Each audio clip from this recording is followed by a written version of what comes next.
सत्संगत।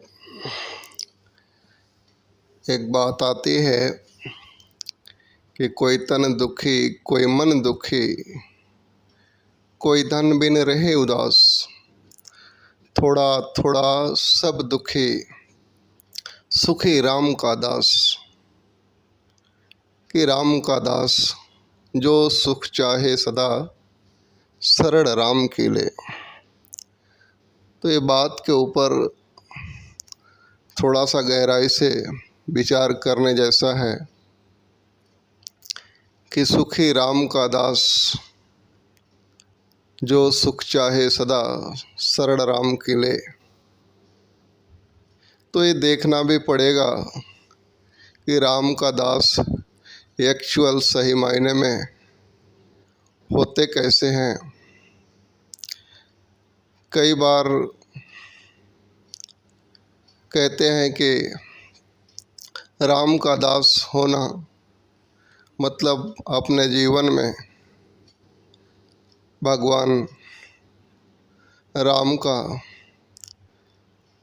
अनुसरण करना, उनके सिखलायत को, उनके आचरण को, उनके व्यवहार को, जैसा जीवन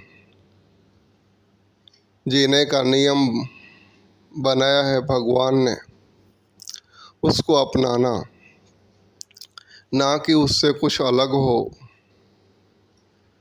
तो फिर राम के दास नहीं, इंसान रावण का दास बन जाता है।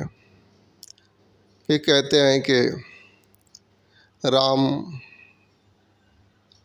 और रावण एक विचारधारा है, एक जीवन जीने का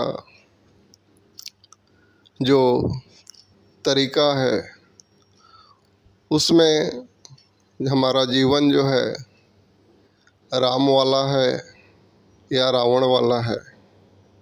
कहते हैं कि इंसान के भीतर ही जो है दोनों चीज़ें मौजूद हैं, कि इंसान के भीतर ही प्रेम, सम्मान और एक खूबसूरती से जीवन जीने की कला भी मौजूद है, और इंसान के अंदर ही वो रावण वाले गुण कि एक अभिमानी, अपने को ही सब कुछ समझना, बाकी सब को कुछ नहीं समझना, किसी को मान नहीं देना, खुद को मान पाने की चाहत, ये रावण के गुण हैं।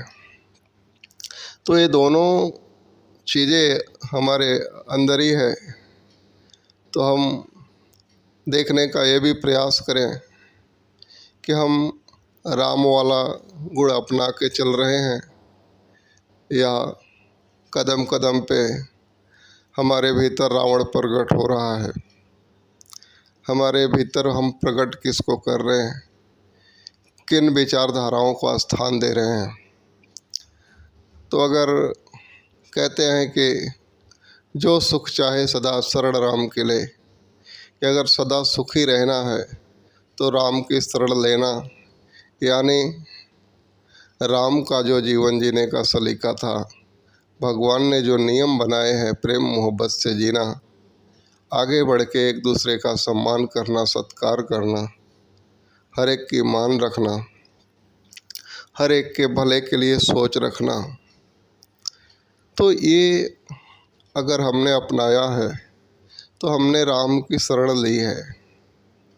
अन्यथा इससे अगर उलट हमने अपनाया है कि नहीं, मेरा अच्छा होना चाहिए, भले उसकी वजह से किसी और का बुरा होता हो, या मुझे मान मिलना चाहिए, या सब कुछ एक अभिमान की तरह अगर अभिमान रख के जीवन जीते हैं, तो ये फिर शरण राम की नहीं है, ये रावण की शरण हो जाती है। तो हमने अगर गलत शरण ले ली तो फिर उसके परिणाम गलत हो जाते हैं। तो महात्मा कहते हैं कि शरण राम के ले, सुख सदा चाहिए तो राम का शरण लीजिए। एक जीवन में वो त्याग भी रखिए और दूसरों को आदर भाव, दूसरों को आगे करने की भावना रखिए, हर एक को खुशी देने का भाव रखिए। तो ये जीवन जीने के लिए कहते हैं कि राम और रावण ये दो एक विचारधारा है।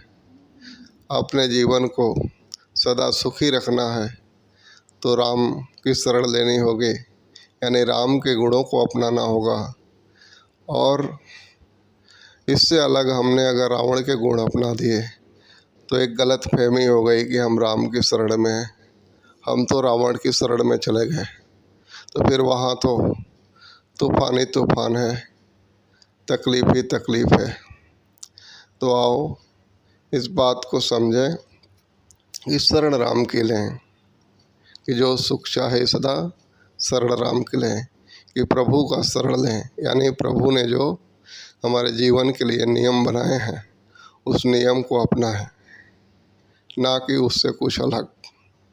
प्यार से कहें धन्यवाद।